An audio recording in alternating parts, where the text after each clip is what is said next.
Ano po mismo ang legal na basehan ng mga warrants na ito? Ano po yung nakalagay diyan mismo? Is yung pagkakakumpiska po ba may kinalaman sa illegal na importasyon, smuggling po ba, misdeclaration? Para saan po ito?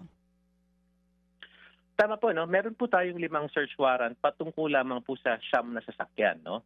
Ito po ay issued ng RTC Branch 41 ng Manila. Ito po ay addressed to any peace officer, no? At nakalagay po dito na for compelling reasons at after po examining yung mga evidence at mga witnesses na prinisinta po namin, nakumbinsi po ang korte na merong reason, no, to believe that a violation of Section 1401 in relation to Sections 102 and 1113 of the CMPA has been committed, no? So, yan po ang naging basihan kung bakit po tayo nakapag-secure at yun din po ang nilalaman ng search warrant. Violation of Section 1401. Pwede ba specific po tayo, attorney, para lang mas maintindihan natin? Ano pong violation ito mismo?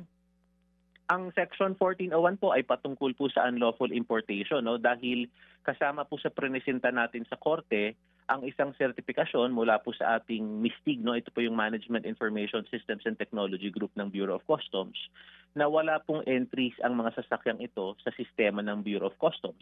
At dahil po dito, nagkakaroon po ng malakas na presumption na hindi po ito dumaan sa tamang proseso ng importasyon at wala rin pong kaukulang pagbabayad ng customs duties at taxes, no? So, yan po ang naging basihan ng korte. Ito po ay may ebidensya.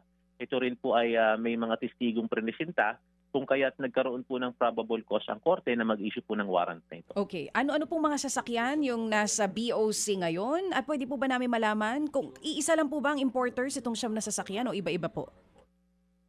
Sa kasalukuyan, DJ Chacha, no, yan ay patuloy nating iniimbestigahan pa, no, dahil after nating na-implement ang search warrant, no, nagkaroon tayo ng actual na pagli-lift ng mga engine number at chassis number sa mga sasakyan mismo. So dito, with this information, pwede na tayong magkaroon pa ng mas maigting na pagsa-search, no, doon sa ating sistema. Baka kasi posible, no, and this is just hypothetical, baka po kasi posibleng ibang entry number ang ginamit at misdeclaration ang mangyayari. So yan po ay kasalukuyang tinitingnan natin at makikita po natin doon kung iisa ba o marami bang importer ang ginamit ng mga kumpanyang ito. Mga kapatid, brothers and sisters, saan ka pa? Dito na tayo sa totoo. Dito na tayo sa True FM. Mga kapatid, mag-subscribe and follow po kayo sa social media accounts ng True Network PH. Yan po kami, hanapin nyo lang True Network PH, Facebook, Instagram, YouTube, TikTok, and podcast. Mapa Apple or Spotify man yan, mahahanap nyo kami. Lahat ng mga napapanood at napapakinggan nyo po sa programa, nasa social media accounts namin yan. So paano mga kapatid? See you sa social media!